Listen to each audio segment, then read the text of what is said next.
Welcome to Context. I'm Lorna Dueck. COVID-19 still has our attention as this disease grips our world. Battling COVID-19 has taken attention away from so many diseases that people need to fight every day. Over 1 million Canadians have cancer, and this pandemic has been tough on them. Our website interviews this week are built around cancer care amid this pandemic. Share our web links with those battling cancer in a time of COVID. We always bring you news that affects people, but this week the news affects me. This is my last episode of Context. I'm retiring from the show to spend more time at home with my husband of 40 years because he's battling an incurable disease, Parkinson's. And we're not alone. 100,000 Canadians have Parkinson's. Even a few of our favorite musicians are with us on this journey. Neil Diamond and Linda Ronstadt. Ozzy Osbourne and actor Alan Alda headlined this disease. Former Prime Minister Pierre Elliott Trudeau had Parkinson's. No one has done more to make Parkinson's famous, though, than Canadian actor Michael J. Fox, who was diagnosed when he was just 29 years old. Michael has since created a foundation to find a cure for Parkinson's and raised over $900 million for that cause. Today we'll feature the Michael J. Fox Foundation co-chair, Dr. Soania Mathur. Like Michael, she had young onset Parkinson's at the age of 27. So we'll take you on a journey through Parkinson's with those who know it best. And thankfully, the team here at Context has a great future planned for this show. So stay tuned, because at the end of the broadcast, we'll be introducing you to the next host of Context TV, so you don't want to miss that. But for now, let's learn from two of the world's best experts on Parkinson's, two of the authors of Ending Parkinson's. We have done the impossible before. The suffering we experienced, it pushed us forward. It did not stop us. Stigma was there. Our brothers and sisters marched on the streets until it wasn't. The challenge inspired us. Together, we rose to the occasion. We fought back. And we will do it again. We will end Parkinson's. Those statistics are from the excellent new book, Ending Parkinson's Disease, and two of the four authors, some of the best neurologists in the world on Parkinson's disease, join us now from Rochester, New York, Dr. Ray Dorsey, and from the Netherlands, Dr. Bas Bloem. And Dr. Bloem, let's start with you. Why is it accurate to call Parkinson's disease a pandemic? Yeah, it's a bit odd to speak of a pandemic in these days now that we have the unfolding corona pandemic. And we typically think of an infectious disease when we talk about pandemics. But if you come to think of it, Parkinson's fulfills all the criteria for a pandemic. It's a worldwide condition. It happens globally. It's growing fast. It affects everyone. Nobody is spared. It affects men and women, young, elderly people, and it has a devastating impact. And in that regard, it ticks every box of the criteria for a pandemic. Dr. Dorsey there in Rochester, what is Parkinson's? Explain to our audience how the disease works. So Parkinson's disease, as Bas indicates, the fastest growing brain disorder in the world, faster growing than even Alzheimer's disease. It's classically characterized as having a tremor, usually in the hands, usually worse on one side than the other, slowness of movement, stiffness, and difficulties with walking or balance. But as we point out in the book, it's much more than that. We know the symptoms extend decades before the tremor, for example, develops: loss of smell, constipation, depression, anxiety, and later in the disease we see memory impairment, dementia, and hallucinations. It's a devastating disease. And Dr. Bloem, tell us about how people battle the symptoms, because there are so many symptoms. One of the reasons we think our book is so important is that we draw attention to the fact that although it is a devastating disease, it's also a very treatable condition. There are drugs that help to restore the deficit of dopamine, a neurotransmitter in the brain, which help to alleviate the symptoms quite to a good extent. There is supportive treatment with physiotherapy, occupational therapy, speech language therapy. There are over 30 professional disciplines that have something to add to the lives of people with Parkinson's. It's not to say you need them all at the same time. It's more of an illustration of the complexity of the disease and how well we can offer support to these people. And there is deep brain surgery for a selected subgroup of people. So yes, it is a devastating disease, but it's also a treatable condition.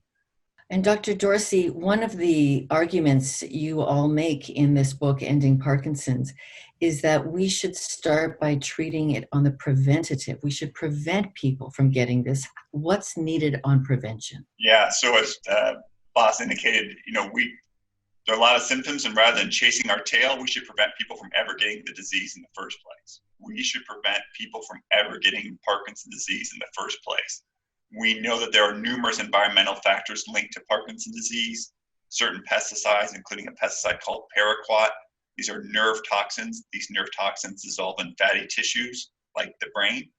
And there are other chemicals like trichloroethylene or TCE that are widely used in degreasing and dry cleaning and refrigeration and mechanics and embalmers and wide range of professions that are contributing to the rise of Parkinson's disease. If we prevent the disease, we give people the greatest gift, never having the disease in the first place, rather than having to rely on science and expensive therapies to try to cure us from these diseases. And part of having the disease, you all argue, is get a voice around it. Dr. Bloem, tell us about that. Why the need for such a new and loud voice against Parkinson's?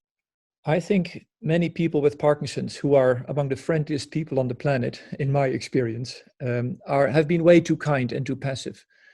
In our book, we draw parallels to the HIV infection that emerged in the 80s, and where people literally chained themselves to the front doors of the pharma companies, demanding better treatments. And fortunately, HIV changed from a deadly condition into now a chronic treatable condition. I'm not saying that Parkinson patients should maybe literally chain themselves to the front doors of the pharma companies, or maybe they should, but I think it is really time that we address this global challenge that's going to hugely affect millions of people worldwide, that's going to have an impact on our economy, on family lives, on everything, demanding for more money to better understand how the brain is devastated by this disease, how we can prevent the disease by cleansing the environment from all these toxic chemicals, and how we can offer better treatment and support for the millions of people affected worldwide. And maybe both of you can chime in on this. Maybe speaking from experience here with Parkinson's in our home, I think the barriers to discussing this are part of the cognition stigma that's around this disease. The mood disorders, there's more than just movement at stake here, isn't there, Ray? Yes, and fortunately, a Canadian has probably reduced that stigma more than anyone else. Michael J. Fox, by sharing his story, has really changed the social acceptability of Parkinson's disease. It's still not accepted enough. We need more voices to come forward and share their stories, and we start to see that with Alan Alda, Ozzy Osbourne, Neil Diamond, Reverend Jesse Jackson, and others. We need to reduce the stigma. We need to reduce the silence around Parkinson's disease. Once we reduce the silence, once people reduce the silence around HIV, the disease changed its course. And HIV, as Boss indicated, the motto was silence equals death. For Parkinson's disease, silence doesn't equal death, but it equals suffering, needless suffering, and preventable suffering. Dr. Bloem, why don't people come forward more easily about the struggle that Parkinson's can be? I think they don't come forward because they think that the environment, the people around them, think they're no longer worth anything. They can no longer contribute. They may lose their jobs. They may lose their family life. And if there's one thing that motivates me every day in my work, is that people with Parkinson's, despite having this chronic condition, can make a wonderful and valuable and meaningful contribution to life, to society, to family life, to work. So please come forward. Parkinson's is something you've never asked for, but it's not the end of your life.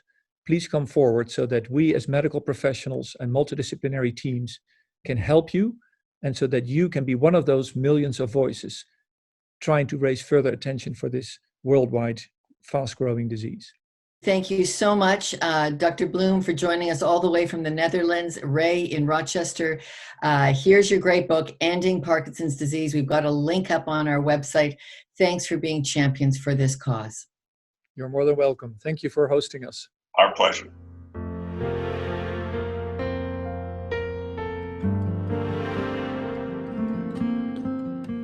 I mean, I really knew nothing about your foundation until I got diagnosed, and then, I was reading about it, and I just really like the work you're doing with the research and working with the collaboration. I mean, it's really very exciting.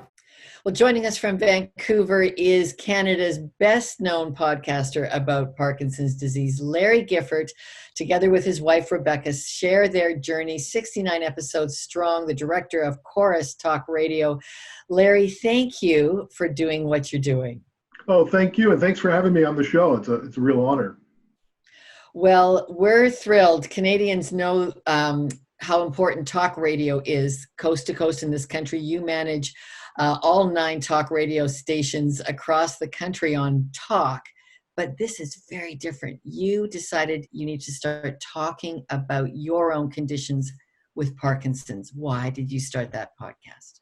Well, it's twofold. One, I was looking for a podcast that was from the patient perspective, and I found a lot of great podcasts that were from sort of the scientific community, from researchers and from neurologists, but I wasn't hearing the voice of the person with Parkinson's.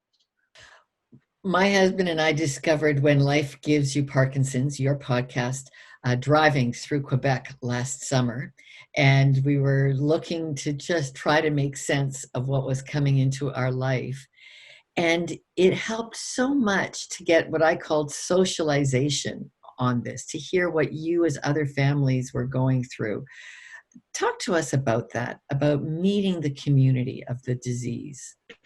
The community of Parkinson's is just really amazing. I mean, the people that I've encountered in my journey, I would have never met before. So I kind of see getting Parkinson's a little bit as a blessing, because it's really opened my eyes to the wonderful people of the world. But having a community and connecting with your community, sharing your experiences, it makes you stronger, and it unites us with hope. You were only 45 when you were diagnosed with this. You have a young son, a mortgage to pay, full-time job. What do you do when you get tired? I sleep. 2 o'clock every day, I am just done. So I've told my HR director, I've told my boss, I said, listen, I'm closing my door to my office, turning off my lights, and I'm taking a nap for 20 minutes every day at 2 o'clock. And they're like, okay. You have to sleep when you can get it with Parkinson's. Sleep can be elusive, and when I can get some shut eye, I get it. I mean, I have to tell my son no more often than I'd like to. Hey, Dad, do you want to go do this? Do you want to go do that? And I'm just exhausted. And that's part of the journey of Parkinson's. And you are existing really strongly with your Parkinson's amid regular work life. How do you feel about injecting the conversation of Parkinson's into real life? Well, it's interesting. Sometimes it happens when you least expect it. I was leading a group of managers in an offsite last summer, soon after I returned from the World Parkinson Congress in Japan, and I was very dyskinetic, and I was having these 45-minute to hour-long dyskinesia episodes, which is involuntary movements that are very jerky. It's what you see when you see Michael J. Fox. That's a result of the levodopa that you take, and they'd never seen that before, and it was new experience for me. So I'm trying to lead them through leadership exercises and realize I've got to stop down and explain what's going on. And we used it as a teaching moment. And all my staff and we talk about it on the radio, we talk about it in staff meetings. Every moment that somebody asks a question is an opportunity for education. And Larry, you have helped so many of us with your 69 episodes of When Life Gives You Parkinson's. Thank you for sharing it up there on Apple iTunes, and thank you to Chorus Radio for creating the time for you to be able to do that. All the best to you and Rebecca and Henry. Oh, thank you, and all the best to you and your husband as you go through your journey.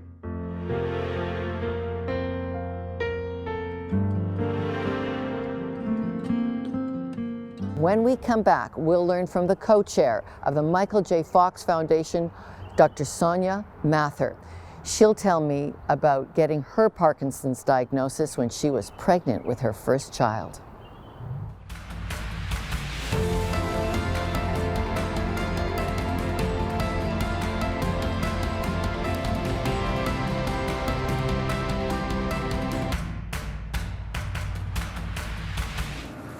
When you're playing and you have injuries you know that you can recover from, you'll be all right, you'll be back on the court. If there's something that you can't fix, in your mind you tend to think that you're weak. And I had to lose that because I really missed out on being able to spend some good time with these guys over the past few years because I was too nervous to go into the locker room because I didn't want the young guys seeing my hand shake. Well, Dr. Soania Mathur is co-chair of the Michael J. Fox Foundation for Parkinson's Research. Soania, you were just 27 years old, like Michael J. Fox. You were just starting your career as a family physician. Take us back to grappling with a young onset Parkinson's. Yeah, it was a very interesting time of life. I was actually expecting my first child when I noticed a tremor developing my pinky finger. And I ignored it like any good doctor does, ignoring their own symptoms. But it became more persistent and consistent for me. So it really was something that I couldn't ignore any longer. I went to my local neurologist at the clinic I had just joined as I was just starting my family practice. And he said, after a very short appointment, that I think you have young onset Parkinson's disease. And that was then further corroborated by another movement disorder specialist at the Toronto Western Hospital. And that began my life with Parkinson's. And you believe educating children should be important. I love your book, Grandpa's Shaky Hands. Tell me about deciding I'm going to help children understand this. Well, it came from real life experience. As I mentioned, I was pregnant with my first child when I got my diagnosis, and I had two more daughters after that. And I feel like this isn't a diagnosis that just affects us as patients. It affects the whole family unit. And those that are most vulnerable to that is the young people in our lives, our children, because they fear what they don't know, like adults, actually. And they also depend on your reaction in terms of developing their own approach to the situation. So I felt it was important issue to address with kids in a fun and engaging way, something that they could understand according to their age and stage of education. And so the first book I wrote was Grandpa's Shaky Hands. And the second book is for a broader family audience. Yeah, the second book is really to engage families and to sort of serve as a conversation starter. It was written for older kids, and I wrote it with my three daughters. They helped out, and so it was kind of a cathartic family experience as well. And it talks more in detail about Parkinson's disease, what causes Parkinson's disease, what the symptoms are, what the treatments are, how children can be involved in caring for parents or grandparents with the illness, and what they can do, because children really need to be empowered in order to feel comfortable. When they feel helpless, like they can't do anything to help, that's far more stressful for them. Okay. Dr. Mathur, it's beautiful to have you on the Michael J. Fox Foundation as the co-chair there, and for all the work you're doing. Thank you for the webinar you did for our families in COVID-19 on Parkinson's and COVID, and all the best as you continue to raise your voice for getting a cure and treatment for Parkinson's. Thank you so much. Perseverance is at the heart of what helped Parkinson's patient Tim Haig and his son win the Amazing Race Canada. Now he's helping us all run our best race. His story is next.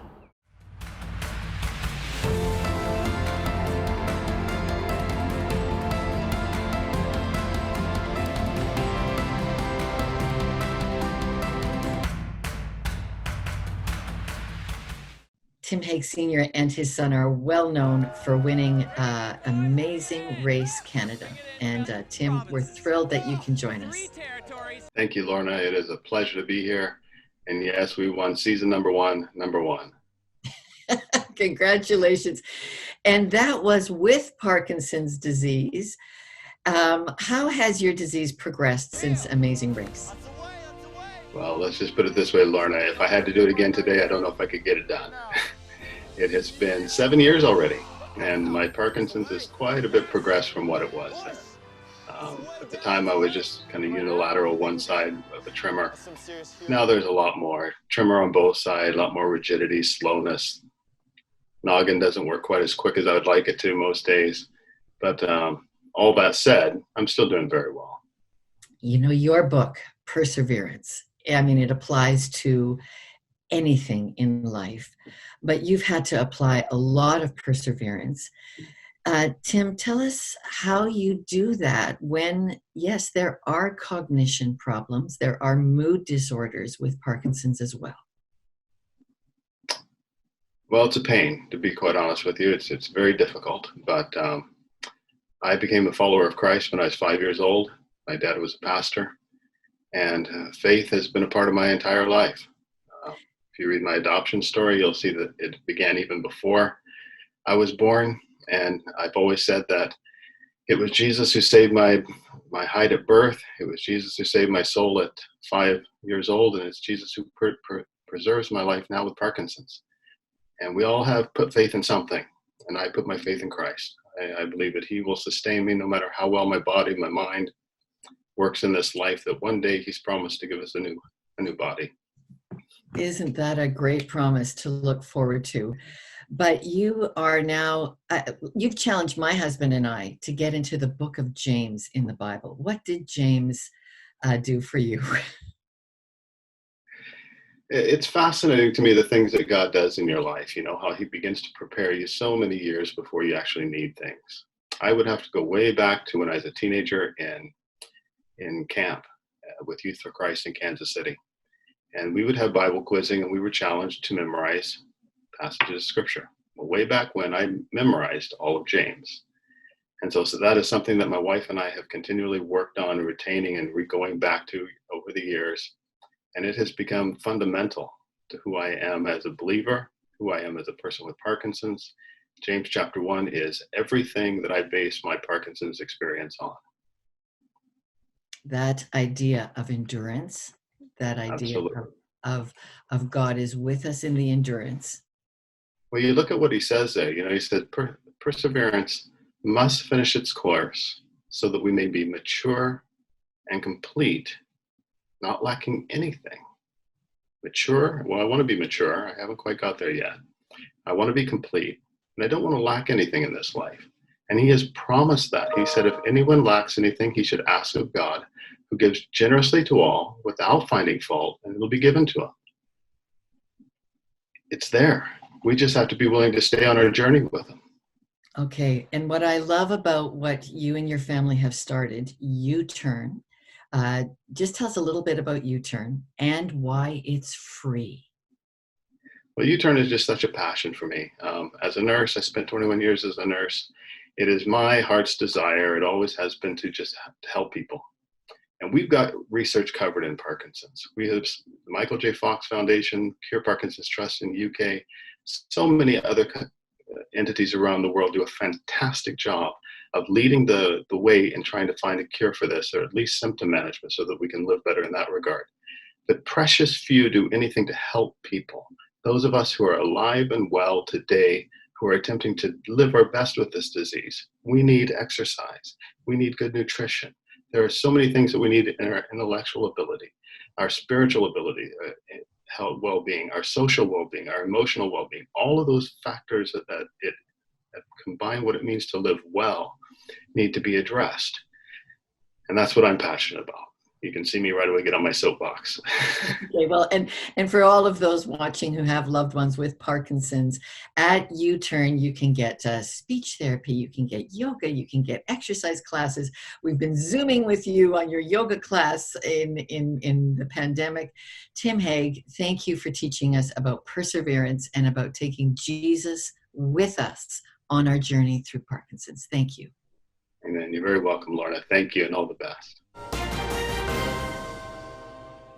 So as I sign off now from my work at Context, I've got to tell you, the very best thing of working on this program for the past 20 years has been the teams that have made it grow.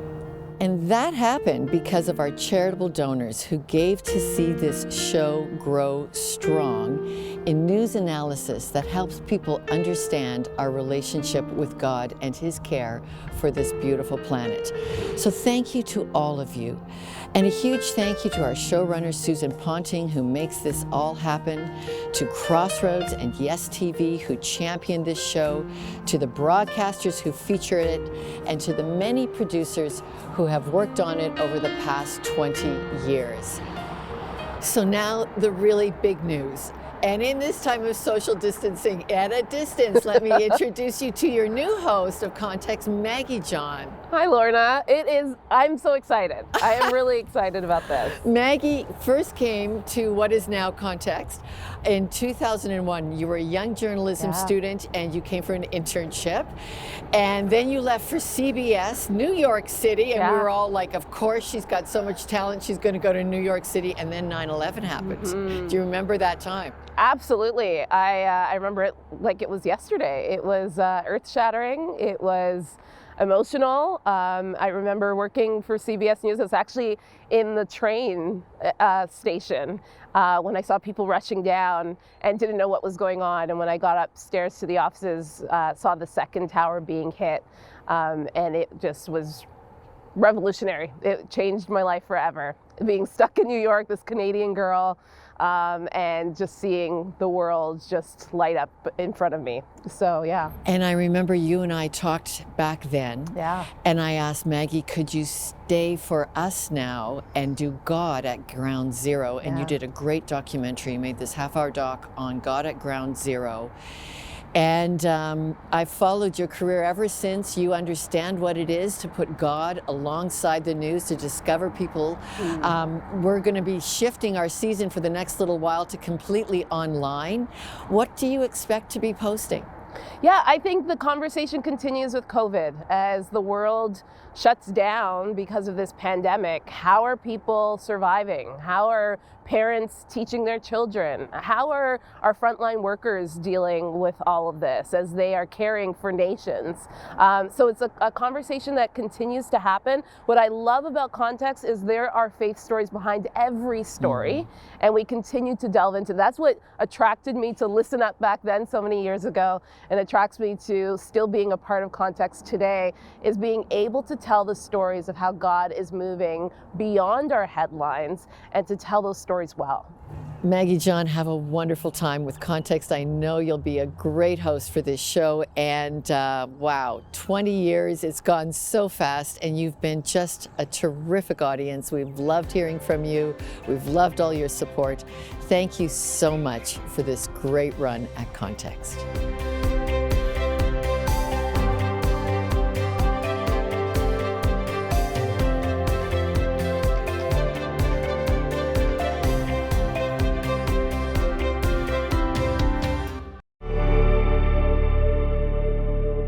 That was our full show. That's posted every Thursday on YouTube. Don't forget to subscribe and hit the notification bell to get our weekly episodes and web exclusives.